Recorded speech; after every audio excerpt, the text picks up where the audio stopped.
අයිබෝවන් සුබ දවසක් හැමෝටම. අද අපි කතා කරමු 7 ශ්‍රේණිය පළවෙනි පාඩම සමමිතිය පාඩමේ ඒකක පරීක්ෂණය කොහොමද ලකුණු දාගන්නේ කියලා. මේ ප්‍රශ්න පත්‍ර කටලේ ඔයාලට ගන්න පුළුවන්. පල්ලෙහා තියෙන නම්බර් එකට WhatsApp message එකක් දාලා විස්තර දැනගන්න පුළුවන්. අපි බලමු පළවෙනි ගාන. මේ පළවෙනි ගණන් පහ ලකුණු දෙන්නේ දෙක ගානේ. කෙටි ප්‍රශ්න හැටියට තමයි පළවෙනි ගණන් පහ දීලා තියෙන්නේ. ඔයාලට 6 වෙනි ගානට ලකුණු 10ක් හම්බ වෙනවා. ටිකක් ලොකු ප්‍රශ්නයක් විදිහට 6 වෙනි ගාන දීලා තියෙනවා. අපි එහෙම ලකුණු දාගමු. පළවෙනි ගහනවා පහත දැක්වෙන තල රූප අතරින් ද්විපාර්ශ්වික සම්මිතික තල රූපය යටින් ඉරක් අඳින්න කියලා. ද්විපාර්ශ්වික සම්මිතික තල රූප කියන්නේ නම් කිසි නැමුම් රේඛාවක් ඔස්සේ නැමුවට පස්සේ දෙපස සමපාත වෙන විදිහට තියෙන තල රූප. එහෙම තල රූපයක් තමයි මේ දෙවෙනි තල රූපය. ඒ වගේම තුන්වෙනි තල රූපයත් එහෙම තල රූපයක්.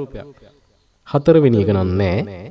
පස්වෙනි තල රූපෙත් ද්විපාර්ශ්වික සමමිතික තල රූපයක්. මෙහෙම ඉරියන්දලා තියෙනවා නම් ඔයාලට ලකුණු දෙකක් දාගන්න පුළුවන්. දෙවෙනි ප්‍රශ්නේ. පහ දක්වන තල රූපයේ ද්විපාර්ශ්වික සම්මිතික අක්ෂ සියල්ල ඇඳ සම්මිතික අක්ෂ ගණනද ලියන්න කියලා කියනවා. සම්මිතික අක්ෂ 1යි මේකේ අඳින්න පුළුවන්. එහෙනම් අපි සම්මිතික අක්ෂ 1යි කියලා ලියලා තියමු. ඊට පස්සේ තුන්වෙනි ප්‍රශ්නෙත් ඒ වගේම ප්‍රශ්නයක් තමයි දීලා තියෙන්නේ. ද්විපාර්ශ්වික සම්මිතික අක්ෂ දෙකක් මේ රූපෙට අඳින්න පුළුවන් මෙන්න මේ විදියට.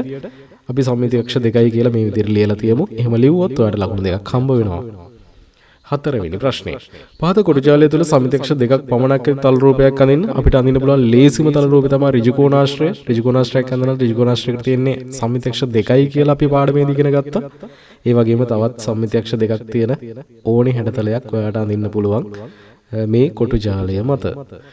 පස්වෙනි ප්‍රශ්නේ. ද්විපාර්ශ්වික සම්මිත තල රූපයක් ලැබෙන පරිදි මේ තල රූපේ ඉතිරි කොටස සම්පූර්ණ කරන්න කියනවා. රතු පාටින් ඇඳලා තියෙන්නේ මේකේ සමමිති අක්ෂය. එහෙනම් සමමිති අක්ෂය අනිත් පැත්ත අපි සම්පූර්ණ කරමු මෙන්න මේ විදියට.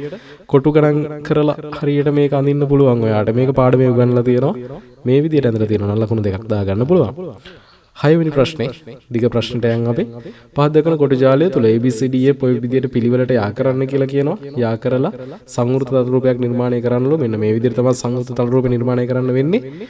මේ තල රූපේ නිර්මාණය කරාට ඔයාලට ලකුණු දෙකක් හම්බ වෙනවා. ඒ වගේම එම තල රූපේ සම්මිති අක්ෂ අඳින්න කියනවා. සම්මිති අක්ෂ 1යි මේකේ තියෙන්නේ. මේ විදියට විතරයි සම්මිති අක්ෂ අඳින්න පුළුවන්. මොකද ඔයාලට පේනවා ඇති මේකේ අර උඩ කොටස උසයි ටිකක් නේද යට කොටසට වඩා. ඒ නිසා අනිත් පැත්තට සම්මිති අක්ෂයක් අඳින්න බෑ.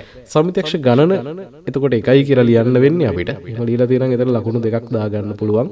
ඒ වගේම සම්මිතික අක්ෂ ඇඳට ඔයාලට ලකුණු දෙකක් දාගන්න පුළුවන්. ද්විපාර්ශ්වික සම්මිති තල රූපයක සම්මිති අක්ෂ දෙපස කොටස් වල ලක්ෂණ දෙකක් ලියන්න කියනවා.